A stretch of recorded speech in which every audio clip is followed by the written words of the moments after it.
Yeah.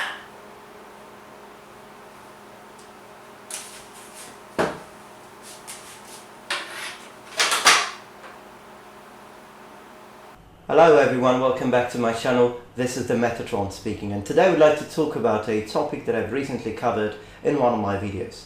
This is the topic of drawing swords from the back. Now, in the previous video that I've recently made, that you can actually find a link for that video down below if you haven't watched it, we had a cursive glance at some problematics that we have when we try to draw a sword from the back, if you will. And we also covered a little bit about the history, like whether it was historic or not. So if you're interested in that, please check the video I've made. But today I'd like to talk about the fact that actually one of the points that I made wasn't really, I wasn't right. So a friend of mine, his name is Valerio, he actually made me realize that one of the points I made was wrong, and so I decided to make this video to prove me wrong, because it's good, I think, to say when you are wrong, to actually say it. All the other points I make in that video I think are quite solid, but this one probably not. Now, in the case of a katana, it is actually possible. Now, we still have the problem that we have seen that I am limited to the reach of my arm. So as you can see, it's very difficult. Even if I bend or try to move, it's almost impossible to draw it. However, there is a technique to do this, and it's the following. So as you can see, I could withdraw it and actually perform even a cut. So how did I do this? Let's have a look. Alright, so the concept is, you can do this mostly with a katana, but we will try also with a zweihänder to see if it is possible to do it with longer swords. So what you do basically is when you try to draw your sword like this, as I said, you're limited to your arm. So what you need to do is to pull the scabbard with your left hand, pull it down.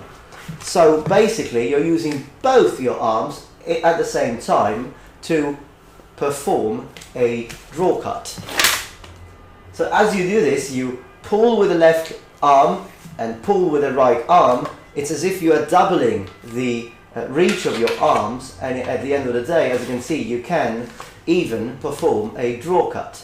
Now, I personally still prefer to use these kind of attacks, because I can choose a whole variety of attacks from this position. I can attack like this. I can even, for example, put the sword the other way around and attack the other way, and even do many other things, right?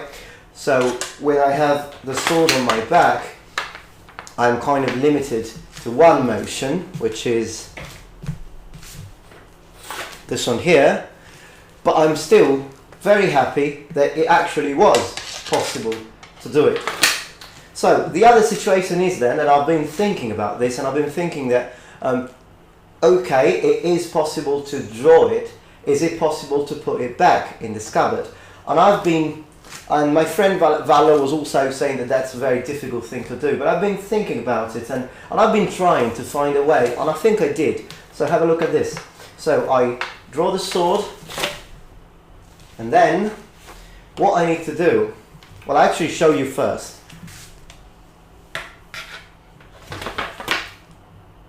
Okay, I draw it, and I put it back.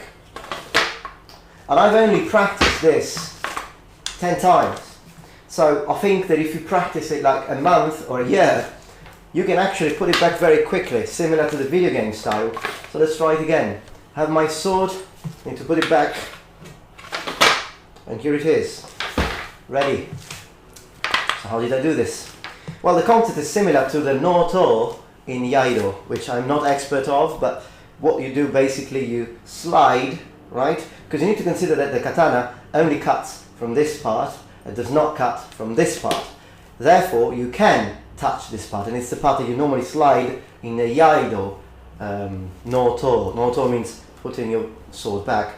Now, as far as Iaido is concerned, normally, if you do this, if you slide it a lot, then it doesn't really look very good. So it's better, more professional people to slide it only a little bit and put the sword back. I don't even need to look at the scabbard because I am sliding it here. I'm doing a very similar thing on the back, but actually, since it's behind you, you need to place the saya or scabbard of your katana the other way around. Okay, so with, as you can see, the smaller part of the mouth of the katana to the right, pointing the right. Then you put it back here, and as you put your katana back to the scabbard, you feel the blade, the part that doesn't cut, and you can actually put it back easily. Alright then, so let's see again how this is done.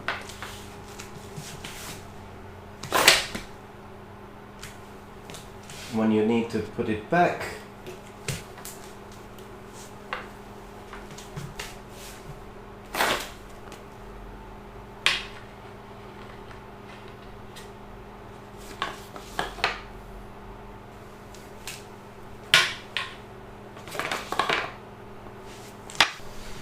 now let's see if it can be done with a Zweihänder. So normally this is impossible. Let's see if I pull. Yep. If you pull, you can do it. Probably you can't do really a draw cut, but you can take it. And if it's down here, you could potentially put it back, but this is awkward. Okay, I managed, but still. Now, putting it back is not easy with a big sword, but and also it would have, I think the point is that it needs to be very loose. That's the same for the katana. If the katana is too tight, then you can't really pull it and it doesn't work. But if it's kind of loose, and that's the same for this, you can actually unsheath it. So very interesting. I hope you like this. Right then, thank you very much for watching, and remember, the Metatron has spread his wings.